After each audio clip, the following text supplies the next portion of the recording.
Welcome to She Is His, a podcast from the Pretty and Wise Collective. Here, we are all about digging into God's Word and sharing real and honest, sometimes ridiculous, stories of faith and growing together in wisdom, grace, and courage. Think of this as your invitation to go grab a cup of coffee, pull up a chair, and join in on the conversation. Together we'll laugh, we're going to learn, and we're going to lean into God's truth so that we can boldly walk as His daughters. New episodes are going to be dropping every other Friday, so don't forget to follow us on social media, or feel free to visit www.prettyandwise.com to stay connected. All right, ladies, let's dive in, let's grow in wisdom, and let's celebrate the beauty of sisterhood in Christ. Well, hey, and welcome back to the She's His podcast. I'm Lyndsay Terry, your host from Pretty and Wise, and I am here with our good Pretty and Wise friend, Angie. Hello. Hey, we're starting a new series over the next 4 episodes. We're going to be talking about changing seasons in your life as a woman. And so Angie and I here today are going to be talking about motherhood. The best season. The best season of all the seasons. So many seasons in one season. Yes. Motherhood. And so we're talking about motherhood in the sense that it's not just raising your children, but it's raising saints while God raises us. So we wrote this episode, and originally we were going to kind of talk about, baby, toddler, teen seasons and those things. And I just got to thinking, let's take it from a different angle. You've heard enough podcast episodes on all the seasons of motherhood. If you're a mother. You know them if you're a mother. But we want to spend the conversation more today on how God uses motherhood to transform us as mothers. And God changes us through every stage and season that we go through with our kids. And every season of motherhood reveals something about our hearts and invites God to trust, or us to trust Him, God, Yes. more deeply. Yes. I said that weird, but you get it. It's an invitation. So before you had kids, Let me think back. can you remember? Can you even remember? What did you think motherhood, what was your take on motherhood? What was it really about? I thought that it was just like what I did because I was 12 and I babysat. Mhm. I thought motherhood is a lot like babysitting, except for you have to make them food all the time. What a misconception that I had. But you do have to make them You food all the do time. all the time. All day long. But I didn't think that it was such a huge test of patience and such a huge test of willpower and all of those things that it actually is. I Yeah. had no idea. Yeah, I agree. I think I thought of motherhood as you're raising good people and to be, contributing members of the society and, to love God and the church. And that, while I don't think any of the things that we thought were wrong, they definitely are not the full picture. No. And I think I did view it a lot as, I babysat a lot as a teenager. I think I did view it a lot as kind of just full-time babysitting. Yeah. And yeah, there's way more food involved than Absolutely. I really anticipated. One thing I didn't realize though is how much God would use my tiny humans to transform me. That motherhood is so much about my transformation in my walk with the Lord. Oh yeah. And how much those little people expose every weakness in my heart and mind, like every sin comes to light. Yes. They just have a great way of showing, or pulling out of you the things that aren't yet made perfect in Christ. I think that they are. I think we're just so aware because we are the example. I think we become more aware of Yeah. our shortcomings because we're like, I don't want to mess up these little people that I'm Yep. supposed to be raising, but this is the fault I have. So Yes. it's definitely a part of motherhood that I never thought of. Yeah. And you think you're a really patient person until you have kids. Yeah. And then you're like, wow, I'm not patient at all. That was my experience. I thought I was great. I was a great parent before I had kids. Oh yeah, I think everybody is. I knew exactly Yeah. what that mom should be doing this. And then you're a mom and you're like, wow, I'm so sorry. So sorry I judged you. So what has motherhood revealed about you that you didn't expect, Angie? Well, I think the patience thing is definitely one of them. I actually never thought I was a patient person. I was Okay. always told I was impatient, but I thought that I was tapping into it and maturing. But I had my first one when I was like 22. So I was very young. And I think that it definitely pointed out that I needed more patience. And then another thing that it pointed out as far as like my spiritual walk, I think that it pointed out that I didn't rely on God as much as I should, like for every aspect of life, really, not just in motherhood, but in my relationship with my husband, because motherhood affects that. Oh, And then in my relationship with friends, because motherhood affects your relationship oh with yeah. friends. So I needed to rely on God more during the seasons, the changing seasons of motherhood more. And I think that was eye opening for me. I think that's really insightful because I think that's one way that has been very unexpected for me is how much motherhood changes every other relationship I have Yeah. and influences it some for the better. Yeah. And some, it's just new challenges that weren't there before that you have to navigate, particularly in marriage, Yeah. especially with new babies. Your husband feels like, why is that baby getting to touch your boobs 24/7 and I'm never allowed to? Exactly. They don't belong to So, you anymore, not yeah, this time. for this season. So, what would you say? I think this could be really interesting, but what part of your personality changed the most after becoming a mom?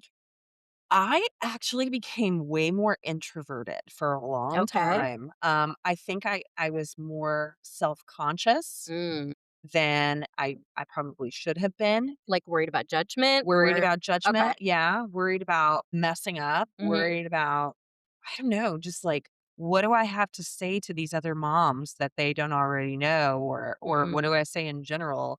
Because you wanna talk about things more than just your kids when you're talking to other people, especially Yeah. when you're a new mom, you're, like, dying to talk about anything but Yes. your kids. Yes. I suddenly my personality just, I don't know, if I felt like I shrank Hmm.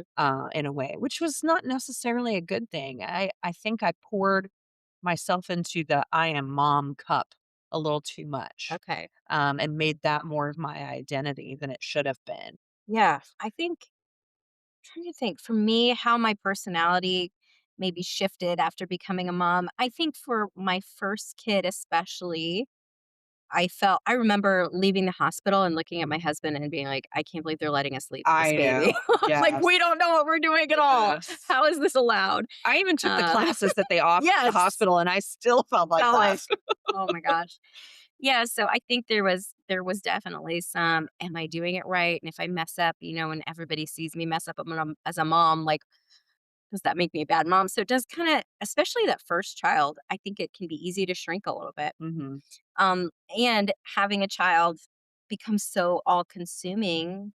Yeah, it's easy to be your whole identity. And you're like, who am I if not a mother? Yes. um, as you're figuring out what being a mother actually is. I think one part of my personality that changed after becoming a mom, um, well, after having multiple kids, because I think there's been a shift with every kid. Multiple kids, I think I became more intentional um, in I don't know if that's necessarily a personality change, but it is like how I behave. Yeah. And so I think I became more intentional with my words because I could be flippant with other people, but with kids, it's totally different. Yeah. You know, Your sarcasm just they doesn't go don't, across. no, they don't get it, and their little hearts get hurt. So that changed.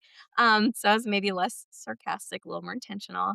But I think in some ways, I became more fun. Really? Yeah. Like, I think I was more fun when they were younger, but the Hmm. older they get, the less fun I am. I don't know why. I don't, it's like I've Yeah. lost my imagination. I just Well, it's kinda sad. I don't play with my kids as much as I should, and it's hard at the ages that they're at right yeah. now, to really, like, play. I am not an on the floor playing with my kids Yeah. mom very much. So I don't mean fun in that like I become like a little kid with them and like, yeah, let's go play pretend. I'm like, please don't make me play Barbies. Oh, yeah. Oh my gosh. I hate playing pretend. One of the perks of having many children is they play together. Yes. No, but I think I like to laugh a lot more with them and tell Okay. jokes. And I, I like to go on adventures with them.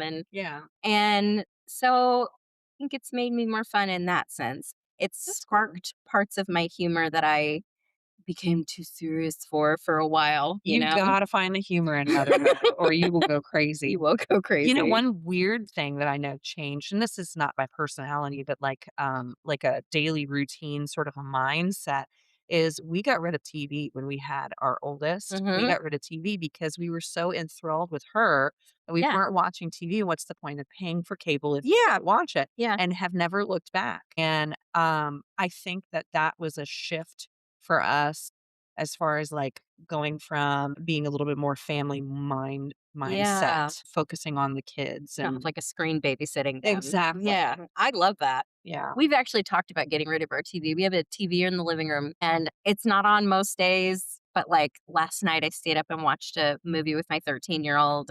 But I had told my husband, I'm like, we have like a projector. Let's just get rid of the TV.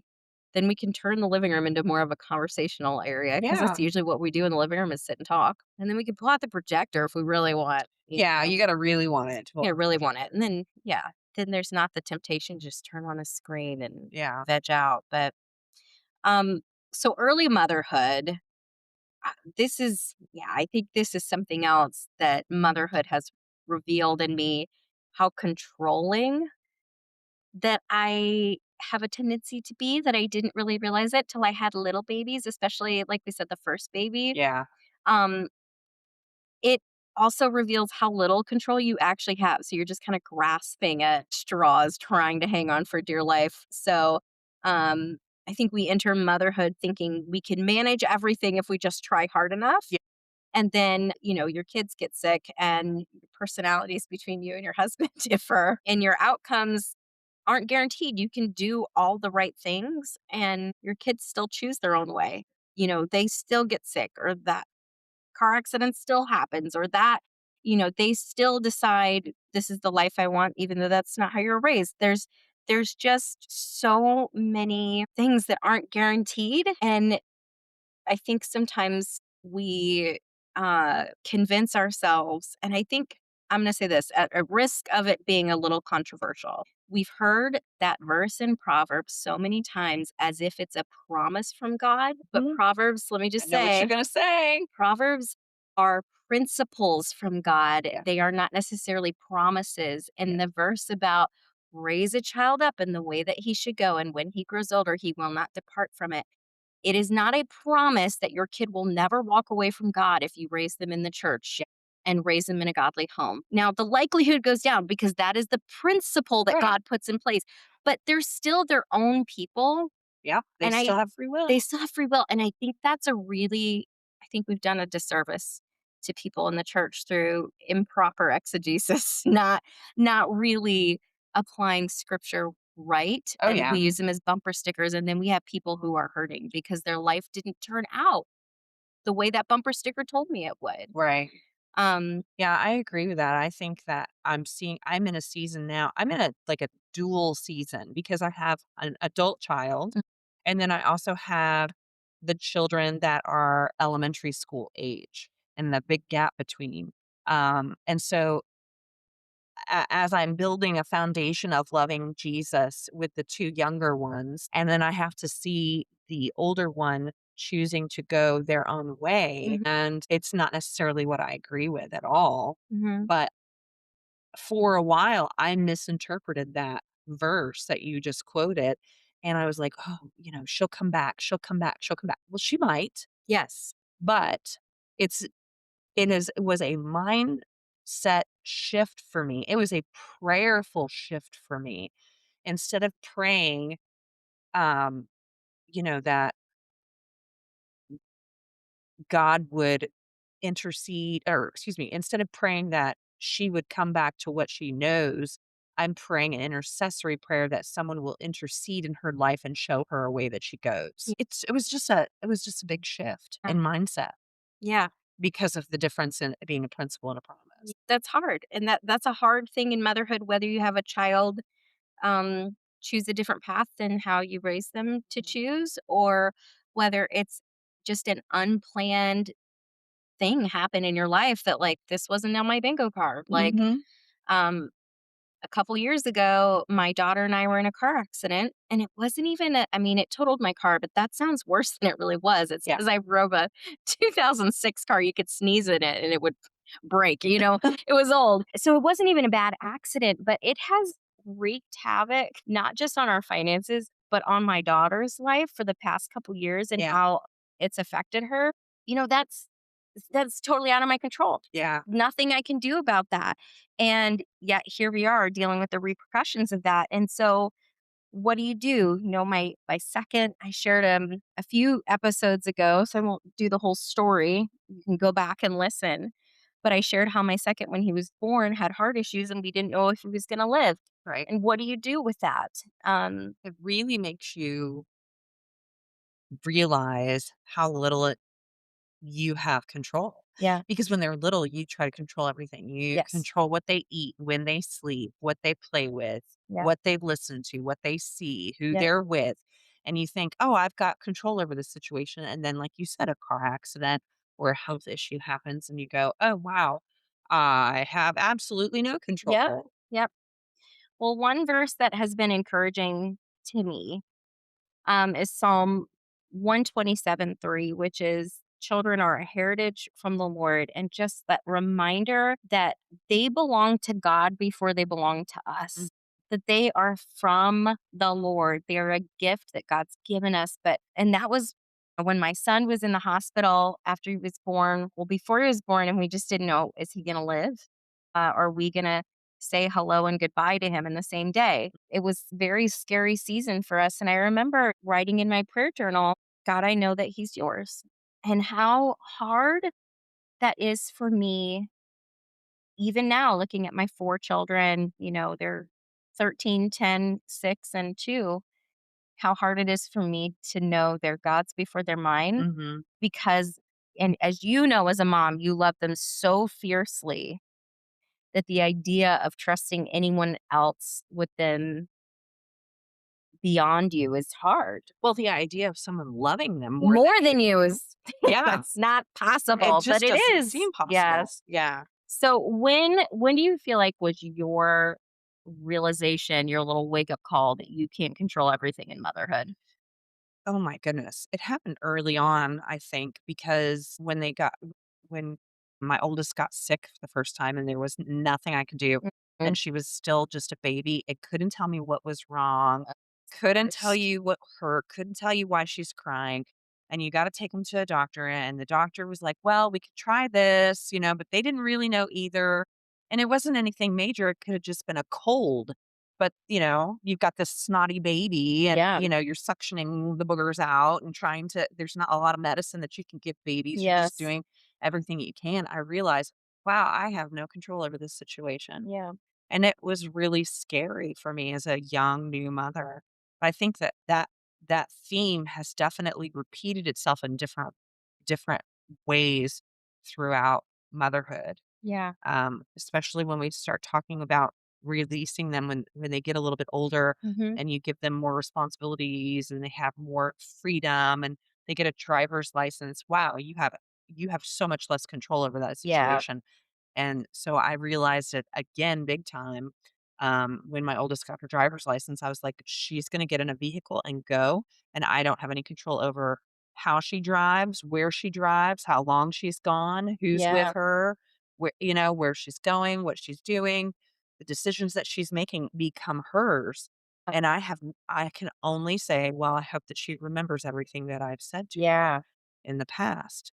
So, I remember that just last spring during baseball season, I dropped my son off because my husband and I's evening schedule just conflicted that week. So I had to drop him off with he doesn't have a cell phone, but we have like an extra cell phone in the house for situations. I had so to drop him off at baseball practice with the cell phone and was like, call me or your dad if you need something. Dad will be here to pick you up in about an hour. And I drove away and felt sick to my stomach, oh like, yeah. my 12-year-old, and some of Yes. you are like, "Pfft, I've been doing that for a while, but I just hadn't. And that to me was like, I'm not there. I'm not there. Like anything could happen. But the reality is, he belongs to the Lord. They belong to God, and God loves them more than we do. God cares about their interests more than we do. God cares about their well being more than we do. And so we can trust God with them, even if He parents differently than we do. That's hard. That is hard. Well, another thing I think about motherhood is that every season of motherhood requires a different kind of trust in our relationship with God. So with little kids, you're trusting God through exhaustion. Yes. And with your exhaustion, and with when you're in school age, it's more you're trusting God with the influences in their lives. And in their teen years, you're trusting God with the outcomes. Because like you said, they get their license and now you're like, I don't want you driving with so and so, and I only want you to go here and come home at this time. But then you release them and they could do anything. Yes. They could pick up anyone. They could come home whenever they want. I mean, they might not get car keys next time, but the reality is you're having to trust God with the outcome. And that's hard. Which season required the most trust from you in motherhood, do you think? I think all seasons definitely, like you just said, require a level of trust, and that level of trust changes. But I go back to those teenage years when they're Yeah. starting to make their own choices and you have so much less influence over them. The influence of their life shifts from what their parents think to what their friends think. And I think that season has taken the most Just having to trust and rely on God for that. reliance on God, because you're like, God, I trust that you're going to put people in their life that are going to keep them on the straight and narrow, and that they're going to make good choices. Yeah. Would you say that that's also the season that stretched your faith the most? No, Okay. actually, I was thinking about this the other day. I think around the ages of like 5, 10, the age where they start to become more aware of themselves as people, as sinners, as people that, they start to figure out why it is that we go to church every Sunday. I think that age group stretches my faith the Mm, most, because I have to answer the why questions. yeah. Like those deep conversations. I don't know about you guys, but it always happens when we're driving. Yes. Always. Always. And just happened the other day with my 7-year-old. She's like, so, does Jesus always forgive us for everything, no matter what? And it was this great question. She's been really toying with her own salvation Hmm. at that age, is when it starts to happen for a lot of kids. Yeah. And so, answering those questions and really tests my own faith, because I have to be able to explain to her why it is that I believe what I believe based on what scripture says. And so I think that actually was more of a faith tester Yeah. for me. Well, I'm kind of in a lot of that season right now with a 10 and 13-year-old where they're now, instead of just kind of like mimicking what they hear said at home, they now have their own thoughts and opinions on things, Yeah. their own ideas, Especially your 13-year-old. especially my 13-year-old. Love it. And so I think, yeah, it's been more like, it's a test. I feel like it's always a test and it's always in the car. Can I articulate why I believe what I believe Yes. well? Yes. Because if I can't articulate it well, do I really understand it? Right. And so I have found myself in this season entering the teenage years and middle school era with my two oldest boys. Um, I have found myself growing as a reader of apologists and theologians more than I ever did in Bible college. Now, raising young men who have lots of questions and sometimes they ask questions like, I would have never even thought to ask that, but It's really deep. interesting question. Let's Yeah. find out. Like, that's an important question for your life. Yeah. And so I want them to be able to fully know why they can trust God's word, why they can trust in the veracity of the life of Christ. I want them to know all that. So I can't just take it on. I mean, I can just take it on faith, but that can't just be enough. I've got to be able to give a reason for why I believe what I believe. Exactly. Just like it says in 2 Timothy. Just like it says. Just kind of like the Bible tells us. I know. It's like it warned us that this was going to happen. You're going to have kids, believe me. And There's going to be questions. And here I was Be thinking ready. it was going to be on the mission field, and then it was actually No. the mission field of motherhood. Yes, it's in your minivan. So. Exactly. All right, so let's talk about the grief of motherhood that nobody really talks about, the constant letting go. Yeah. when babies stop needing you, that my 2-year-old is now officially, like fully embracing little boy toddlerness and no more like babiness, except he still wants to sleep with me at night. He's not allowed to anymore, but He still every wants night it's to. a battle. Yeah. That's like the last little babiness that he's holding on to. Oh. But that's so awful. It's so awful, especially he's my last baby unless Jesus says no, but he's my last baby. Yeah. And so knowing like that season is ending Yeah. and that my next season with this is going to be with some of my kids' baby, which I'm sure is Yeah. going to be really cool and fun. Yeah. But like that's gone for me. Yeah. There's grieving there. Absolutely. And I think it's okay to be sad about that. Yeah. I don't think people say that enough. It is okay to be sad when a season of motherhood ends Yeah. because you pour yourself into them when they're babies in a different way than you pour yourself into them when they're toddlers and when they're school age children and when they're preteens and when they're teenagers and when they're adults. And I think that there is definitely a grief that goes along with each season. Yeah. Now, you and I both have ones that are about to go into middle school, and that's a season of grief as well Yes. because mom knows less than anybody else and everything else. And it makes you sad because you're no longer the one that they go to as an expert anymore. Or maybe they don't come to you as often. Yeah. You start those late night talks that teenagers, they'll say they're fine until like 11 o'clock at And night. And then they're wanna like, talk hey, to mom, you you. want to talk? Yeah. That's my son right now. That's my daughter. And I think that there's a joy in it, but there's also a grief in it. And I Yeah. think it's okay to grieve. Like it's okay to be sad that you're letting go of that babiness.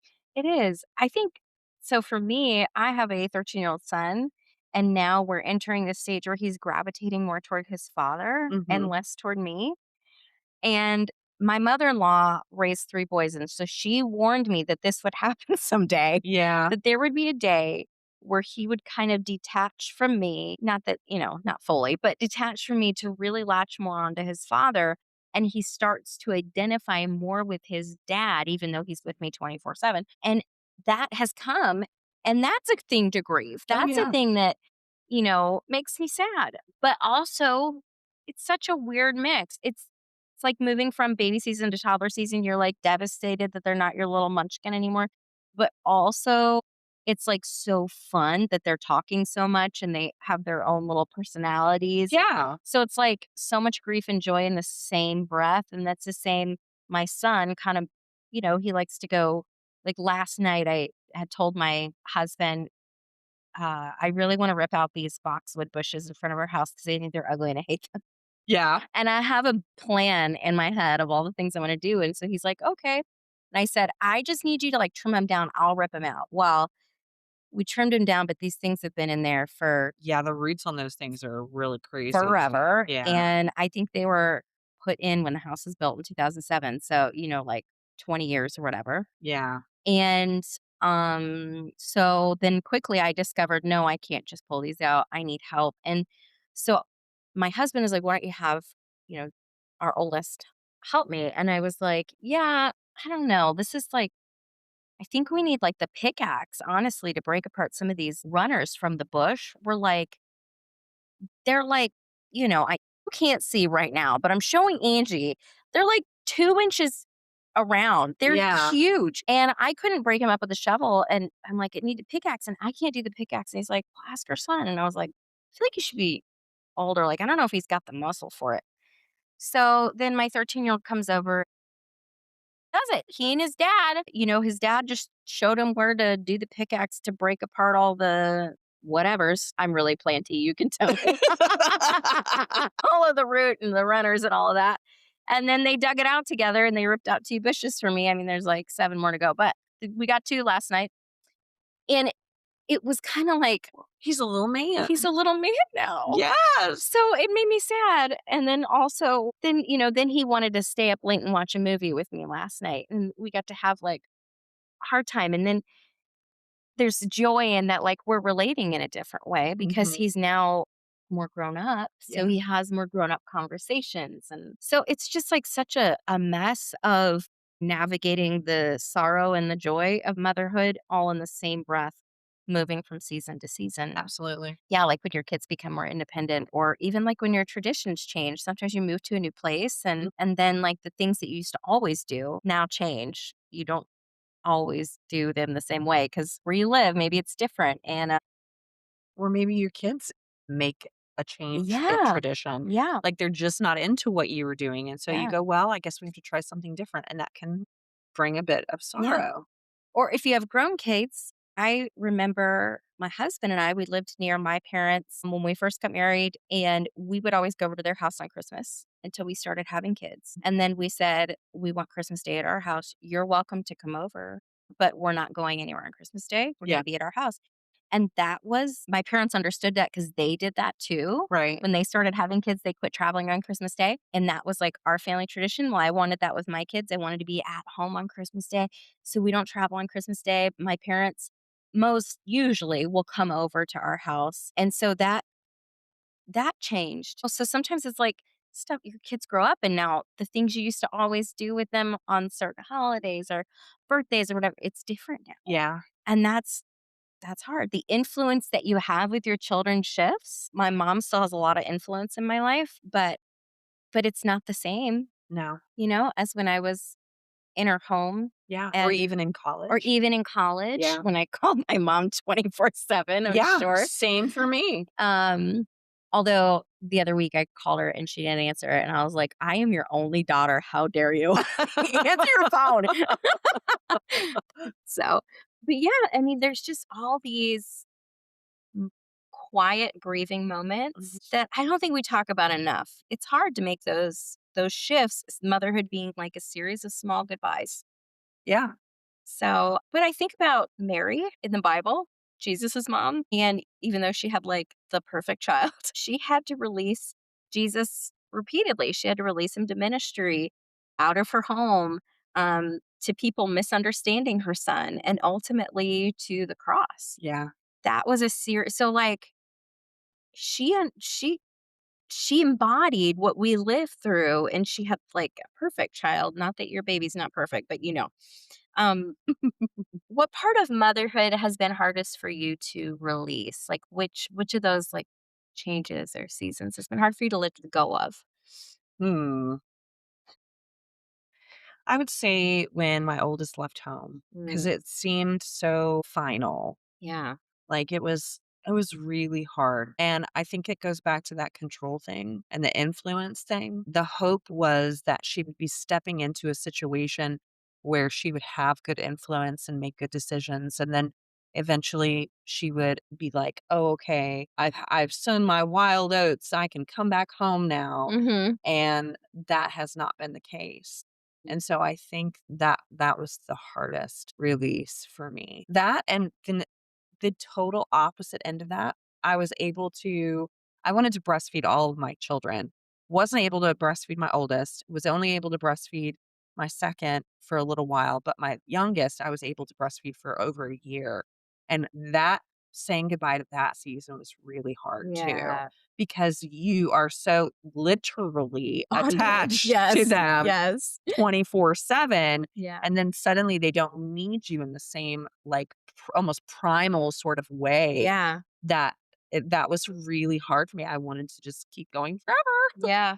even though I didn't want the weird 7-year-old That you saw on the news that breastfeeding. one Yeah, time. that Yeah. one time. Yeah. And if that's you, mom, you do you, boo. Live your life. Yes. Yeah. I think, I my youngest is I felt the finality of the end of each season and he's only 2, but I feel like we've already gone through several shifts with him. And it has felt so permanent because knowing he's my last, it Yeah. like really um I think has made it more challenging. And one that was really hard for me to let go of was, so I read early on that like babies when they first are born for like the first several weeks, they don't realize that they're not actually a part of you because they've grown in your uterus Right. attached to you, and then when they're bored they're like attached to your breast 24/7 or in Yeah. your arms 24/7. So like in their mind you're the same person. So then there becomes like like around 6 to 8 weeks, they start to get this shift of realizing that mommy and I are not the same. Mhm. And that was hard for me to like, because the first 6 weeks, I don't know, there's something so hard and so magical. I was thinking the word Oh magical. my gosh, something so magical about it. And you're like never more tired in your life. Yeah. And, you're totally sleep deprived and your boobs hurt and you're, a weird shape because your body is still like trying to figure out what just happened. And you're like, "When's And the you're last time I like, when's the showered?" last time I showered? And when can I wear regular underwear again? Uh, Everything. It's such a thing. At the same time, you're like in this cocoon with this magical, tiny little human that you that you grew and need you and Yeah. you need that baby. And Mhm. you feel like you're the same person. And then they start sleeping longer without you. And you start to feel those tiny little separations that weren't there before that were maybe just because he was my last, they were magnified this time around, Yeah.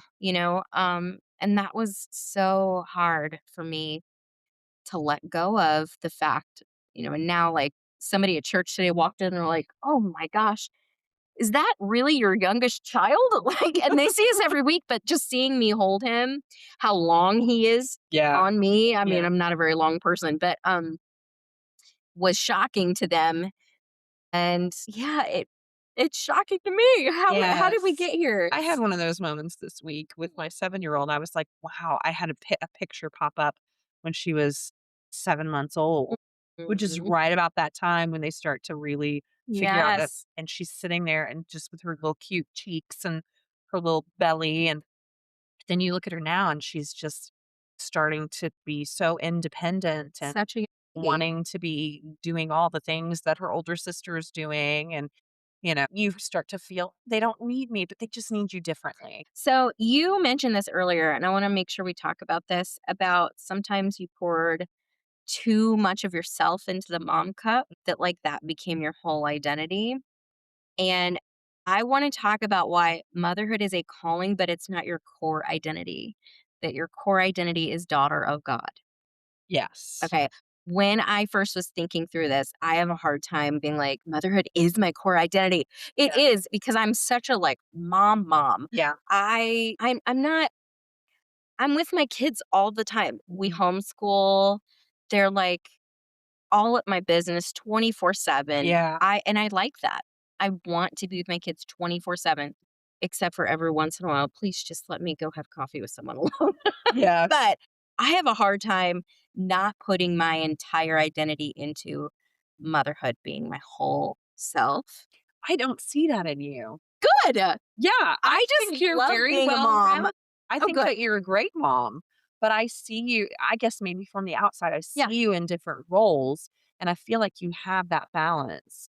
Like, you have your Yeah. friend time, you have your time with your spouse, you have that time as daughter with your mom, you Yeah. have your ministries that you're part of, you have the worship leader that you do, and I feel like you got that balance going on. I try. I think it's for me, the struggle is more just the mentality. Yeah, Like, if I'm not a mom, what am I?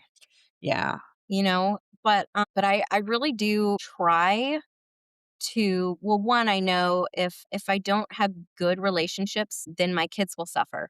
yeah, So I need good friendships. If I don't have a good marriage, my kids will suffer. So absolutely. my husband and I we work on that marriage. We work on it for us too because we like each other. Yes. But it also benefits our kids. And right now, God has me in worship ministry, which I love and have been doing that for like almost 20 years now. And it benefits my kids partly because they get to come with me to work and it has helped grow their love of worship and their love of music. And so, like, I try and integrate my kids in so many of those different areas, Mm, but I do have a hard time with the mentality of that I'm not first a mother, I'm first a daughter of God. yeah. So, but I think when motherhood becomes our core identity, we deal with comparison Oh, yeah, to a very unhealthy degree. We deal with absolutely. anxiety and we deal with when we fail, it feels like we are absolutely crushed by that. Yeah, Because, like, well, if that's who I am and I'm sucking at that, then I'm no one, I'm yeah, nothing. Or, we get really like fatalistic a little bit. But So, how you talked about motherhood being your identity or struggling with that being your whole identity. How do you keep motherhood from becoming your whole self, your whole identity? I think that you kind of mentioned it. It is really about honing in and nurturing different relationships. Mhm. And I think that your kids need to see you as a friend so that they have an example of good friendship. I'm blessed that my kids have grandparents that live close by and an aunt that lives close by. So they get to see me as a sister with my Yeah. sister. Uh-huh. They get to, and they're, the two younger ones that still live at home are sisters. And so they get to see that interaction between sisters as adults and how you can still be very close and have a healthy relationship. They get to see me as a daughter-in-law. Yeah. And the respect that I provide are my parents-in-law, and so they get to see me in that role, and so that's an example for them of what it is like to be a child and a parent. And then, my friends at church, they see me interact with people at church and people at work, so they get to see, like, that interaction of what it's like to be a friend. And so I think that's the key to finding that balance is those relationships. They need to see your relationship with God.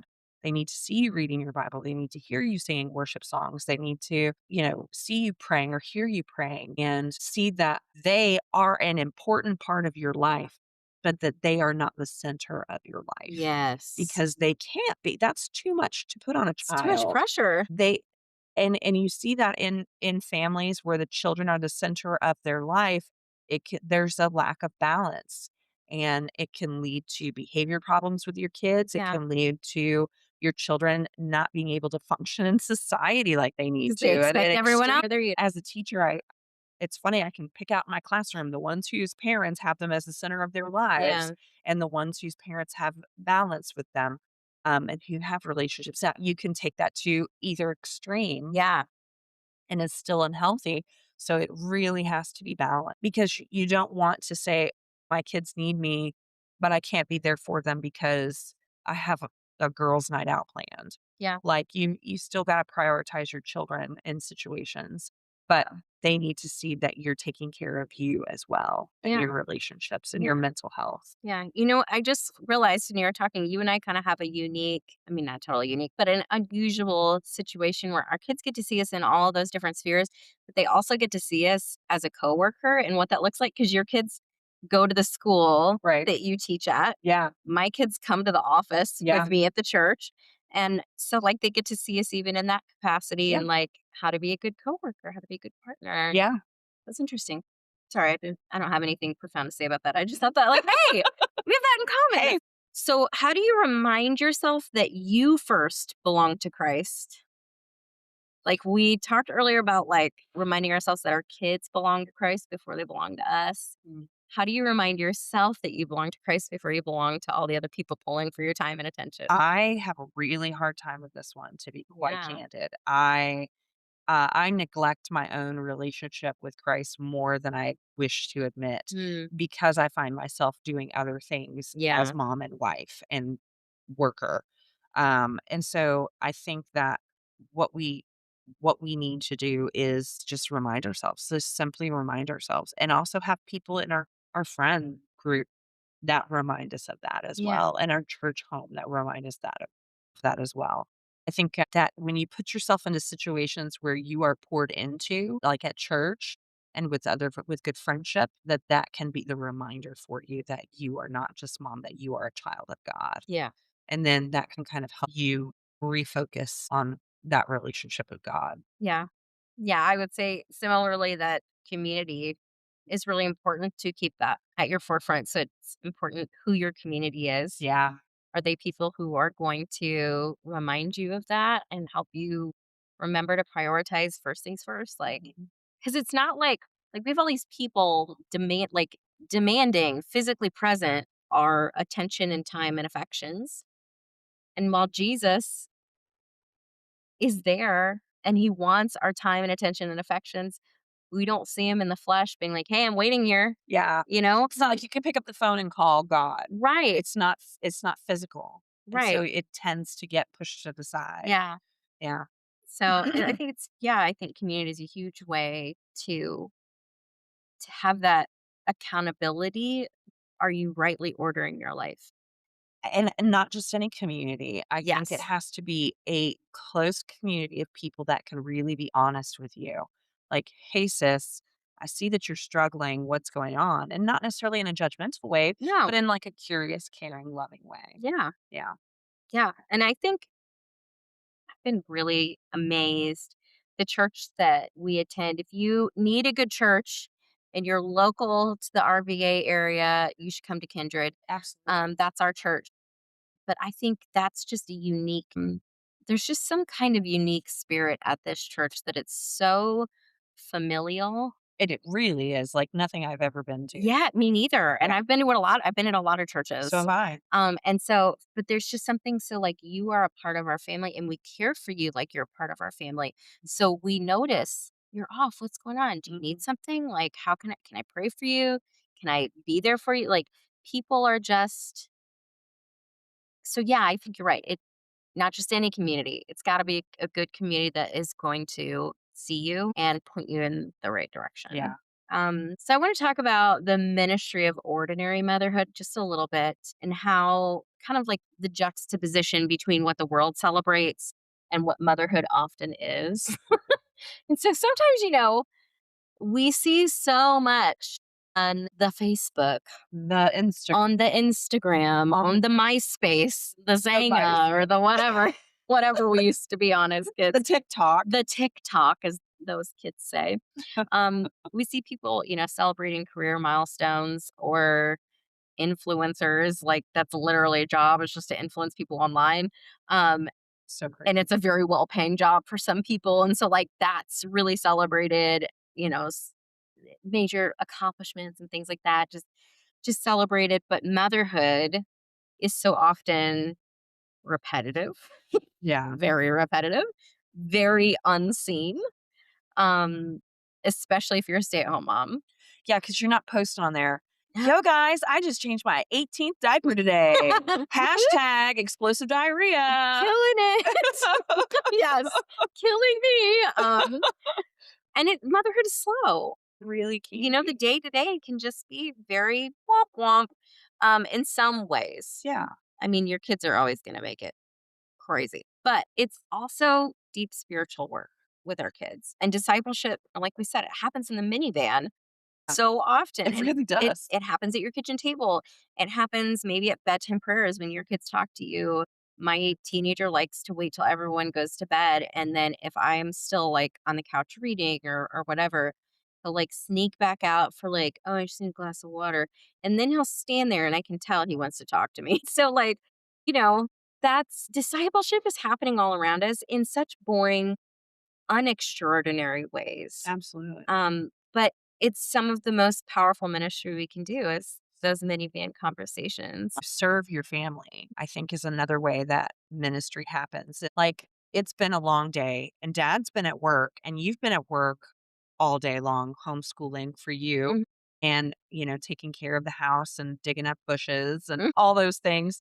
And then it comes time for dinner and you don't feel like it, but you do it anyway. Yeah. And your kids know that you're tired. Ye They know that they've been pushing your buttons all day, and yet you still serve your family by making dinner or by doing the laundry or by taking the time to sing them a song at bedtime and Yeah. things like that. So it's those little things that we don't celebrate, like the fact that you mustered up enough strength to put a healthy meal on the table. You go, mom. Yes. You sang that baby mine for the 8 millionth time. Yeah. That is a huge thing. It is a way of showing Christ's love to your That family.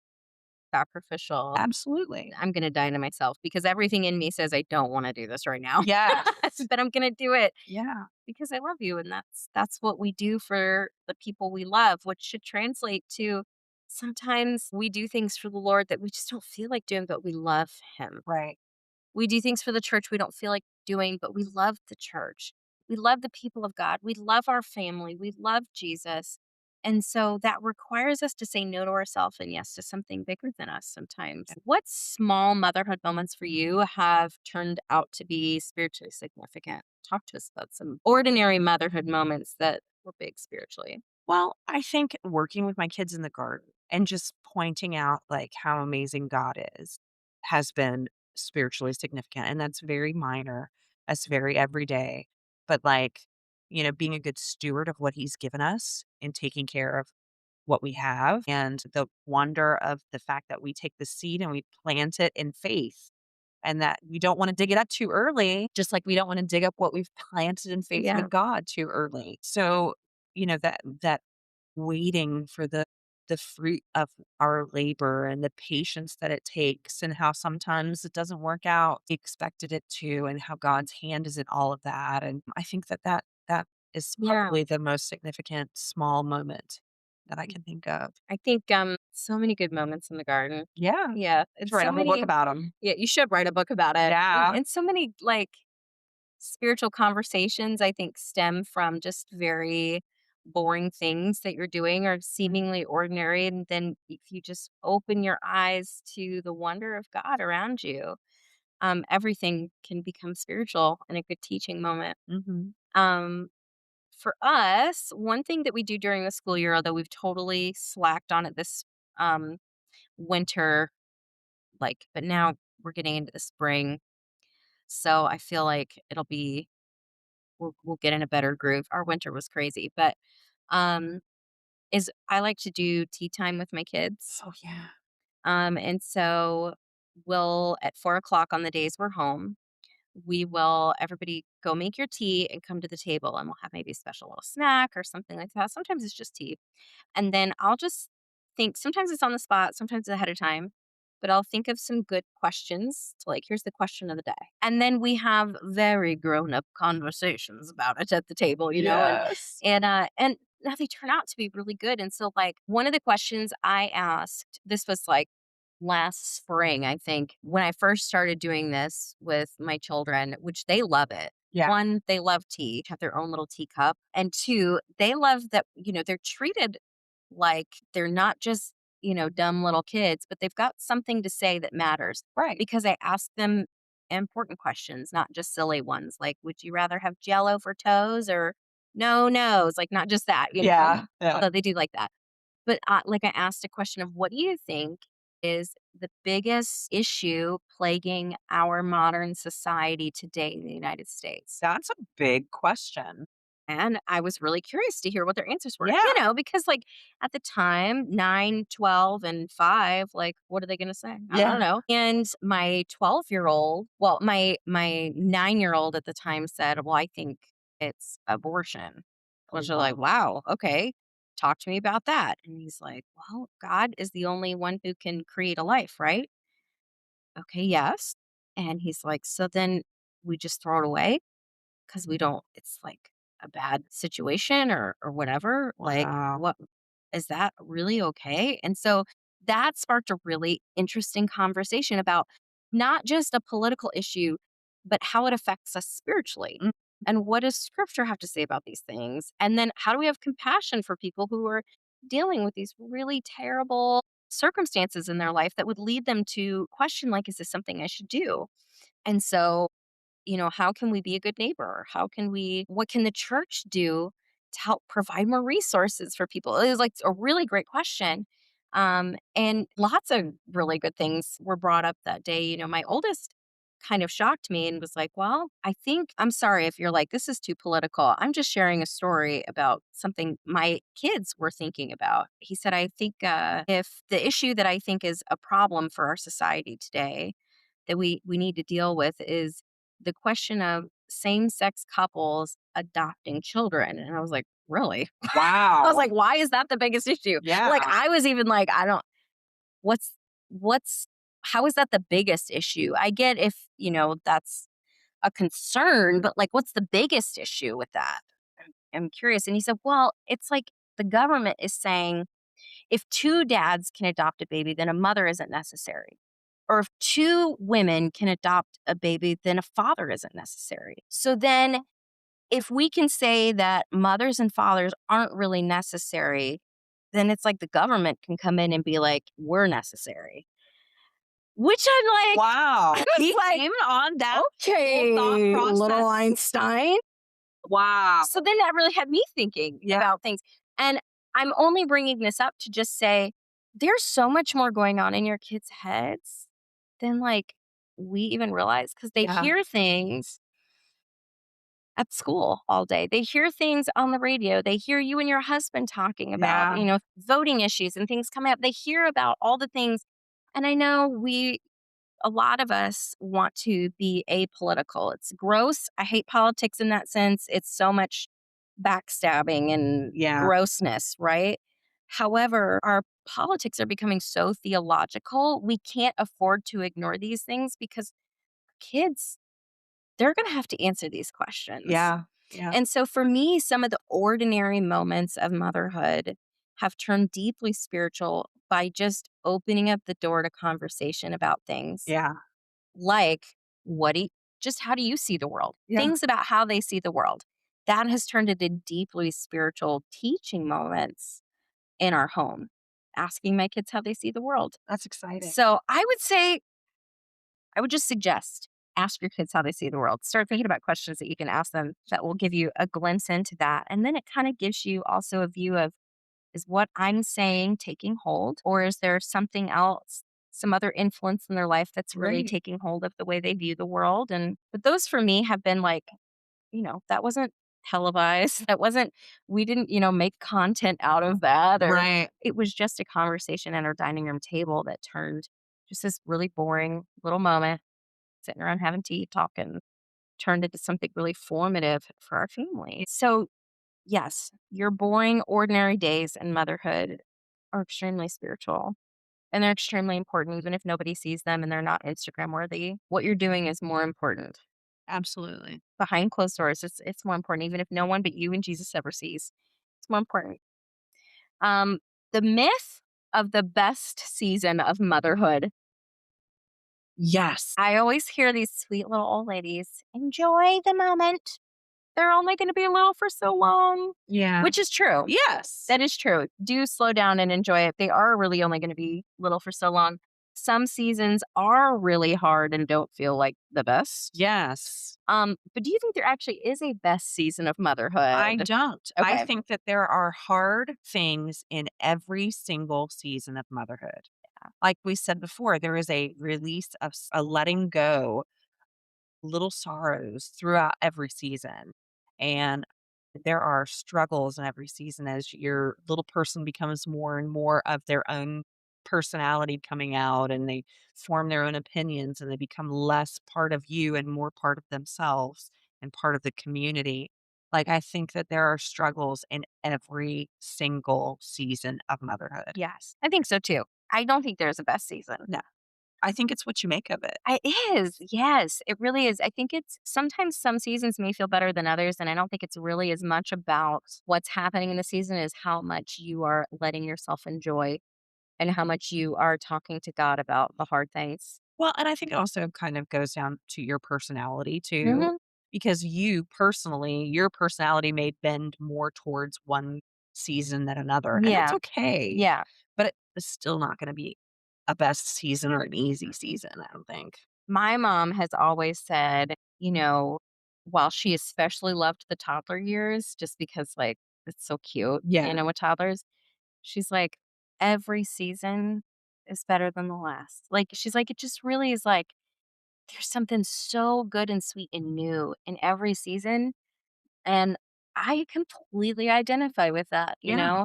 I'm sad that my oldest isn't a little baby anymore and he doesn't like snuggling me the same. But like, it's been really fun having a teenager in the house and being able to have these kind of conversations with him and hear about, the things that he's passionate about that, like, at 4, the conversation was, honey, you're not really going to grow up to be a lion? And now he's like, Mom, I want to, go to this college. Can you help me figure out what I need to do to start thinking now before I get to high school of things I should do to get in that college? Like Yeah. he's just so totally different stage of life, grief and sadness that some of those things are gone, but like so much fun in the new and so much joy in the new. Yeah, I don't know if there is a best season. I think like my 10-year-old, her personality has really blossomed recently. Like at home, her sense of humor is coming out differently than it has in the past. And she's just hysterical. Yeah. And she's just constantly these little one-liners that Yes. crack us up. And so I'm enjoying this season of her becoming more of her own self and her own sense of humor, her own opinions, because I can put it in the right perspective. Yes. My son, my 10-year-old the other day, Saturday morning, he comes into our room and he's like, Mom, I want breakfast. And I was like, okay, we'll talk to your dad because my husband makes breakfast on Saturdays. That's like his thing. And he's like, Dad, can we have like pancakes or like sausage and gravy and biscuits or, Yeah. whatever? And my husband's like, well, how about just like an egg sandwich or something? And my son just, his face freezes. And then he looks over at me and goes, you married this guy? I about died. But yes, it's like they suddenly are like Yeah. such funny people that you're like, Where I did that really like come being from? around you. I don't know where the heck you got that sense of humor. I'm here for it though. Yeah. Yeah, every season it's just like there's something new and fun in who they're becoming. Mhm. And It really helps counteract the sorrow of letting go of certain things when you can yes, appreciate what they're becoming. it does. So let's talk about what our kids actually need from us. They don't need a perfect mom No. because you're totally going to screw them up just paying for their therapy later. Yeah. But I think they really need a few things. I think they need our presence. We need to be there and available. We need to be a good listening ear. That's all presence, right? Right. They need our prayer. Get really good at praying for your kids. Yeah. We need prayer. So pray for yourself, Yourself their and pray for mother, your kids. and pray Yes. for your kids. Pray for their future spouses. Yeah. Pray for that season they're going through right now. That's tough. They need consistency. Yep. It's like the hardest part of being a mom as a toddler, of not as a toddler, that would be crazy. Being a mom of a toddler is letting your no be no Yeah. and your yes be yes because, they will wear you down. They will. That 2-year-old will wear you down about that piece of candy, and you have got to stand your ground. If you made it a battle, you better win. Yeah. And that's hard. They need consistency. They need boundaries. They do. They definitely need boundaries. They need to know, like that you have to prioritize time with your spouse or that you have to prioritize time to be an employee. That that now is the time where mommy is making dinner. I don't want you hanging on my leg. Mhm. I've been with you all day. This is a boundary I'm putting Yes. in Yeah. place. Here are the choices that you can make. This is what I'm doing. Yeah. I think that it's good for them because that during that time they learn away from you how to beat themselves. Yes. Well, I think too, boundaries provide a sense of safety for kids. Yeah. I'm going to share a story. Don't come after me. Okay. I was like 22, so I didn't know any better. But I was leading a youth fall retreat and I was teaching on the first night and I was talking about boundaries in love Hmm. and how we can't have love if we don't have boundaries. And so I had this goldfish that I brought on the trip with us and we named him on the way down and, it was a whole thing. And I had him in a bowl on the table while I was talking. And while I was talking, I reached in with a little fish grabber. I took him out of the bowl and I set him on the table. Oh, he's okay. Well, I mean, he lived. It's fine. I'm sure he's dead now. That was like Yeah. A few 15 years ago. But anyway, You didn't kill him in the I moment. didn't kill him in the moment. But the kids, and I just kept talking like I Like it was didn't even do it. The kids were freaking out. Lyndsay, Lyndsay, Lyndsay, put the fish in, push it. And I'm like, what is wrong with you? I'm acting like I didn't. They were so freaked out. And I'm like, see, this is what I mean. Love can't exist without boundaries. If you do not have boundaries, you do not have love.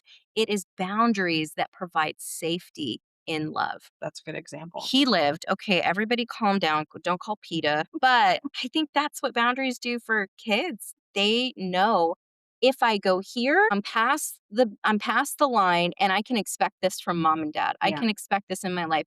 But if some days going there is okay and some days going there is not, their sense of safety is gone. Absolutely. And I think that even goes to your expectations of when you have time for, this is your dad and I's time. Oh, it's our date night. This Yeah. is what we do. Like that creates such a sense of safety and love, having good boundaries with your kids and that consistency. I think another thing kids really need is repentance when we fail them. Yes, absolutely. We need to model, will you forgive me? Yeah. I did this. I'm so I sorry. was Please forgive upset. me. They need to see what it looks like to make right our wrongs. Yeah. Um, if we want kids who are great forgivers and great at mending broken relationships, we need to be really good at repenting with them Mhm. when it's earned. And maybe it's not, earned quite as often as they need to repent with us because they're still learning. Yeah. There are still times totally lost my cool with my kids and I just shouted at everyone over something stupid. Yeah. It wasn't earned. They weren't in danger. Like, Yeah. I should repent for that. I just was totally rude. They should see you disagree with your spouse as Hmm. well and come to resolution. Don't Yes. hide that part from your That is kids. so important. So important. I remember one time my husband and I were disagreeing about something, and we're really good about our disagreements. We don't really yell at each other. Like, we're pretty calm, cool, and collected. It hasn't always been like that, but it is now. And I remember we didn't resolve the issue Mhm. in a way that the kids knew that we had resolved the issue. And like the next day, my 10-year-old was like, "Are you and dad gonna get a divorce?" Oh. I was like, "No, Yeah, no, no, no, no, no, no, we're no, no. fine. Yes. We were just disagreeing." And then I had to reassure her. We talked about it and we figured out what was going on, and this is what the resolution was. And it really wasn't even that big of a deal. I Yeah. remember because we don't have huge deal fights in front of the kids, Yep. but like it's okay to disagree in front of your kids, and it's okay for them to see that resolution of that disagreement Yeah. because they've got to know that disagreement doesn't mean that everything is ending. It's not the Yeah. end of the world. Yeah, and I think that gives them it sets them up for what to understand marriage to look like Yeah. when they enter into marriage, that Yeah. they know, my husband and I just had a fight. Everything's over because they either never saw their parents fight, so now what's going What's going on? on? Or every time they saw their parents fight, it seemed broken, that Yeah. there wasn't some sort of coming back together. I think Mhm. that's really important. That's a good point. Yes. What do you think in thinking about, are not needing to be a perfect mom, but what our kids actually need? I think of some things in my life that I'm not great at in motherhood. Mhm. And I think, gosh, is that what my kids are going to remember about me? You know, Yeah. what do you think? What do you think kids really remember about their mothers? I think they remember whether or not you were there for them. Okay. Like, especially, like, when they're little, I think they'll remember, did my mom play with me? Did she take time or was she always on her phone? Hmm. Did she pay attention to me when I was like, "Look, mom, did she look?" Yeah. And then as they get older and their memories are a little bit more solidified, like teenagers, were you there to listen? Were you there when they got in trouble? Did you overreact? Or were you a calm presence, a safety net for them? Yeah. That's really encouraging because I didn't really know how to answer that on my own question there. What do kids really remember about their moms? I guess I could think about my mom. Yeah. I mean, what I remember about my mom is she loved to hang out with us. Mhm. She loved to laugh with us. She loved to teach us new things and learn alongside us. And she was just always up for a good time with us. Like, Mhm. she loved to I felt so loved by my mom thinking back on my childhood. She loved being with me, like, from when I was so little to even now, my mom loves me, like, we're best friends. That's awesome. So I think, gosh, I hope my kids have when they, are adults looking back on their life and their childhood, they're like, "Man, my mom might have been messed up in some ways, but she loved hanging out with us. Yeah. She loved being with us. She was always available to talk to us. And like one thing I try and tell my son, particularly because he's entering the age where now his life becomes a little more independent from us in some ways. And you can tell me anything. Nothing would make me love you any less than I Yeah. do. I would wrestle a bear for you. Like, I tell him those things all the time because I want him to remember I don't care if you have to call me at 2 in the morning because you're somewhere you shouldn't be. I want to be the first call, your dad and Mhm. I don't care if something awful happened and you made a decision that you can't reverse. We want to be the first call but I want them to feel safe to call us, Yeah, I you think that know? that's what they'll remember about you. I hope so. I think your kids will remember that.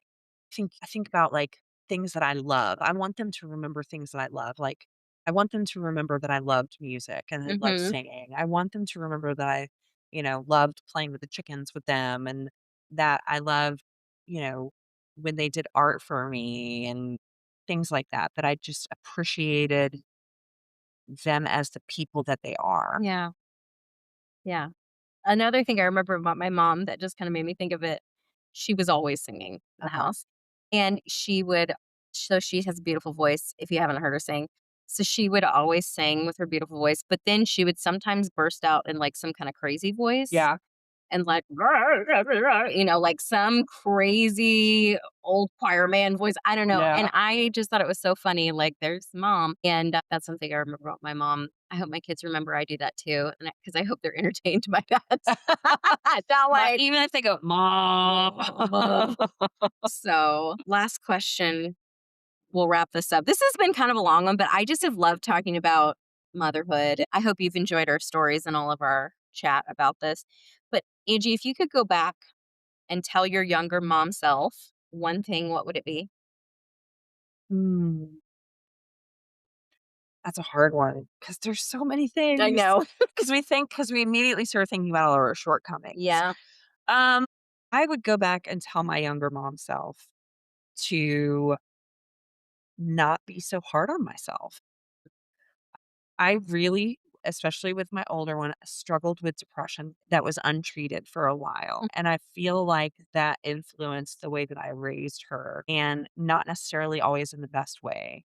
But I think that I was more detached because I was depressed Mm-hmm. than I realized. I think I would tell myself, you did the best that you could with what you had, and it is okay. Don't be so hard on yourself. Yeah. And that you still were there and you still loved and you still took care of her and you leaned on your spouse and you leaned on the church and that's what they're there for Yeah. and that it's okay. That's good. What about you? I could think of a million things I would tell myself, but I think the first thing that comes to mind, honestly, is you are going to love your life. Like, your life's going to be so good. Don't worry. Yeah, Don't worry so much. it's gonna be okay. Because I'd worry about finances. I'd worry about our future. I'd worry about, you know, am I going to know how to handle these things when we get to this? And I would worry about things. And I think I would just tell myself, like, everything's going to be okay. You are going to love your life. Don't worry about it. That's awesome. So, because I really do really love my life. I've got a great husband, a great partner in parenting, and it's really by the grace of God. It's really by the grace of God because we have not always just had this beautiful, wonderful marriage. We've gone through some really hard things, but it's is the work of the Lord that I can say, man, I love my life. Yeah. Man, I love my marriage. Man, I love my kids. So I think I would tell myself that. Don't worry, it's going to be good. Well, I just want to leave you with a few passages in scripture you can look up. We'll put it in our show notes today, too. I want to remind you of that Psalm 127:3 about children being a heritage from the Lord. They belong to Him before they belong to you. Isaiah 40:11, He gently leads those who have young.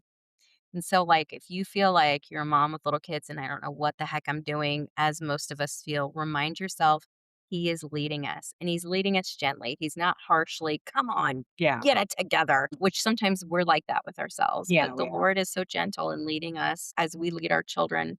I want to remind you in Second Timothy 1:5. I think that's the verse that actually talks about Lois and Eunice, about Timothy's mother and grandmother, and how much influence they had on Timothy's life. I love that word. And Timothy, being like Paul's bestie, Hmm. partner in the gospel, doing some great work for God. And it's so much because of the influence of his mother and grandmother on their life. And then in Luke 2:19, when Mary is visited by Gabriel and said, hey, you're going to have the Son of The God. Son of God. And Mary's response, I mean, that I can't imagine how intimidating and scary and like big question marks. What does that mean? What do I do? Are you sure you got the right lady? Yeah. All that would be. And Mary's response is Mary treasured these things in her heart. Yeah. And to just encourage you that, like, even if you've got a big question marks when it comes to motherhood, to treasure the fact that God gave you those babies, treasure it in your heart. He gave them to you for a He reason. gave them to you for a reason. It was not an accident. So, motherhood will end with this thought. is not just about the children we're raising.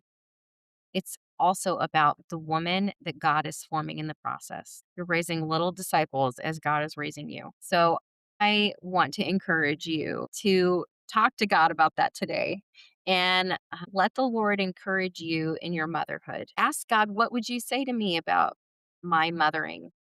And I think God might surprise you with his encouraging answers, really, truly, in speaking to your heart, the things you need to hear from him.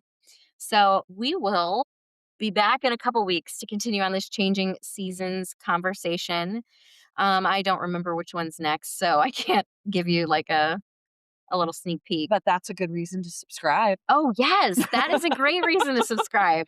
If you subscribe, then you'll get a notification that, hey, we got the next episode on whatever it's about that That's I don't even right. remember. That's right. But so you can follow us on prettyandwise.com and stay up to date with all the things happening in this ministry, which, we've got retreats and conferences. We've got a really cool monthly membership Bible study that we're going to be launching here in April. And we're so excited about it. So I hope you're going to hear more about it. I hope that you will be a part of that with us. And then you can follow us on all of our socials, which is just Facebook and Instagram, Pretty and Wise Co. And we'll see you in a couple weeks. Thanks for tuning in.